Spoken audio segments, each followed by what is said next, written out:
ஜிஎஸ்டியில் இருந்து விலக்களிக்க கோரி விருதுநகர் மாவட்டம் அருப்புக்கோட்டையில் 2000க்கும் மேற்பட்ட விசைத்தறி தொழிலாளர்கள் மனித சங்கிலி போராட்டத்தில் ஈடுபட்டார்கள். அருப்புக்கோட்டையில் விசைத்தறி தொழிலாளர்கள் ஜிஎஸ்டிக்கு எதிராக நேற்று முதல் காலவரம்பற்ற வேலைநிறுத்தத்தில் ஈடுபட்டு வருகின்றனர். இன்று பெண்கள் உட்பட 2000க்கும் மேற்பட்டோர் பவடித்தோப்பு பகுதியில் இருந்து புதிய பேருந்து நிலையம் வரையில் 3 கிலோமீட்டர் தூரத்திற்கு மனித சங்கிலி போராட்டம் நடத்தினர். பின்னர் ஊர்வலமாக சென்று வருவாய் கோட்டாட்சியரிடம் ஜவுளி ரகங்களுக்கு ஜிஎஸ்டி வரியிலிருந்து முழு விலக்கு அளிக்க வேண்டும் என்றும் மனு கொடுத்தனர்.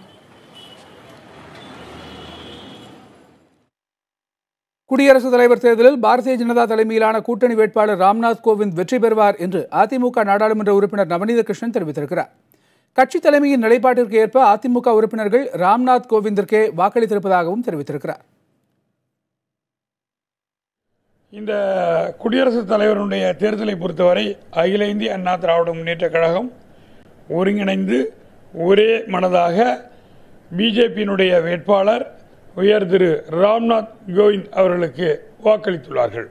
இவர்கள் சொல்வது போல் மனசாட்சி என்ற இந்த கொள்கை என்பது இதுபோன்ற விஷயங்களுக்கெல்லாம் பொருந்தாது.